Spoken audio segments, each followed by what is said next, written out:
In this video, I will show you how I installed the Old Man Emu 3-inch lift kit on my 5th generation 4Runner.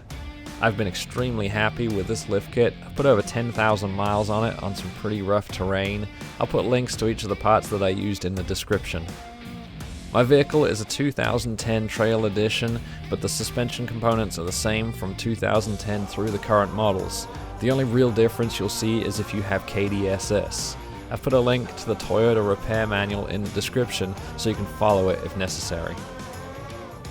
The tools you'll need for this job are a vehicle lift or jack with jack stands, flathead screwdriver, 12, 14, 17, 19, and 21mm sockets, a ratchet, breaker bar, and torque wrench, 8, 14, 17, and 19mm wrenches, 6mm Allen key, and spring compressors. A strap, hammer, and pry bar help a lot too. The whole install is a lot easier if you have a lift and someone to help you out. A huge thanks goes out to Wes from Shawnee Hills, Jeremy, and to A+ Lifts. First step is to remove the hubcaps and wheels using a flathead screwdriver and 21mm socket. The whole process is easiest with the sway bar out of the way. We removed the front skid plate using a 12mm socket.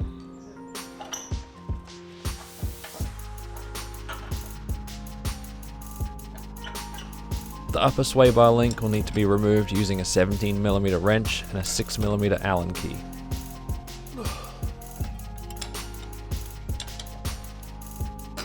Once you have the upper sway bar links removed, you can go ahead and remove the sway bar from the body. It takes a 14mm socket. You only need to remove one of the bolts for the sway bar bracket. The other can just be loosened. Once the sway bar links are out and you've removed the body mounts, you can just swing the sway bar forward out of the way. Alright, so next step is to remove the lower ball joint mount. There's the two nuts either side of the ball joint, and those take a 19mm socket.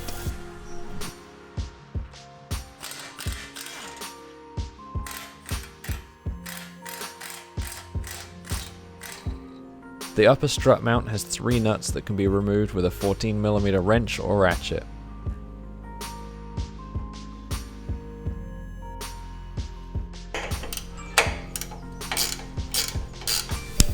Next step is to remove the lower shock mount, which is a 19 on both sides.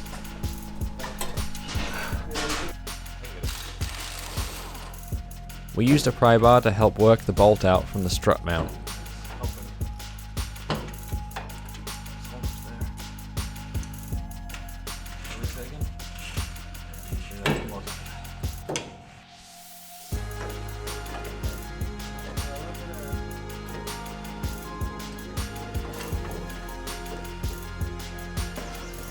Pro tip is to take your stuff out the back before you lift the vehicle.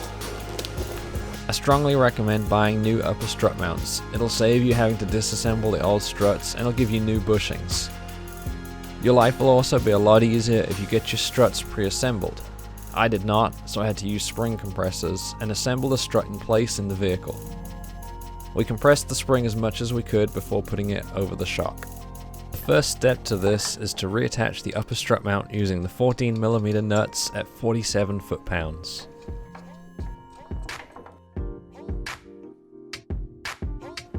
Next comes the struggle. We used a strap to allow me to push down on the lower control arm while lifting the wheel assembly. Be careful not to snag any lines with the strap. Wes was able to get the strut sitting in the upper mount and on the lower control arm, so we used a pry bar to push it up into the lower mount.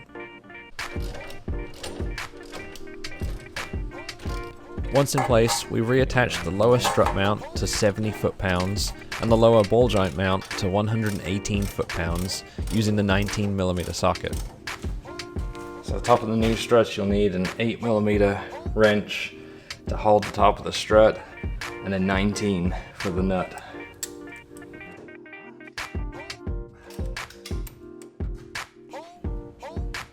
Reattach the sway bar bracket to 36 foot-pounds and sway bar links to 52 foot-pounds. If they're not all missing, you should have 4 bolts for the skid plate that are torqued to 21 foot-pounds. Finally, you can lower the vehicle and put the front wheels back on. Make sure you torque the lug nuts to 83 foot-pounds using a torque wrench. Changing out the rear suspension is a lot quicker and simpler. Start by removing the old shocks using a 17mm wrench on the top nut and a 19mm wrench below the mount. The lower shock mount requires a 17mm socket and maybe some persuasion.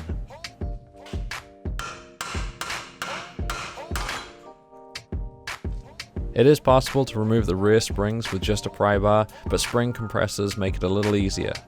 We used a strap around the axle to push down on it. Once again, make sure you don't snag anything important. To put the new spring in, you'll need to use spring compressors.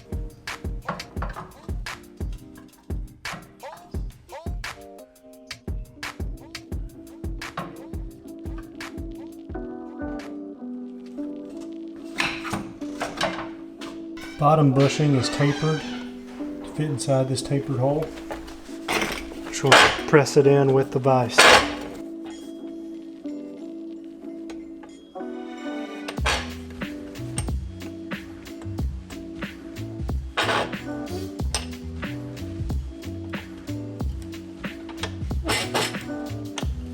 get it most of the way. And the last little bit we can hammer in.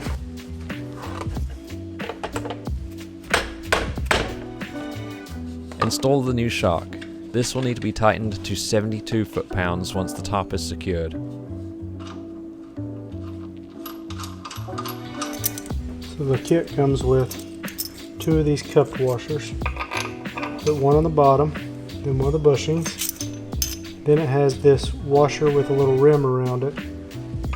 It goes up, and that rim is the same size as the diameter hole here.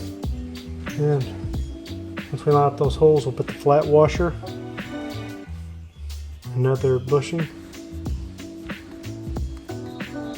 and then the other cap washer.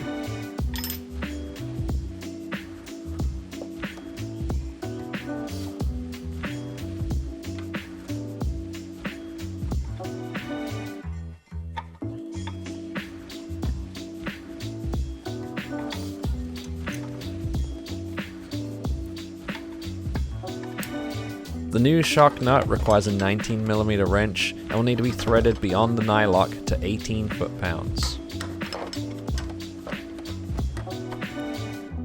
If you found this install video useful, make sure you buy your parts from the links in the description below and subscribe to the channel to see more of the 4Runner in action.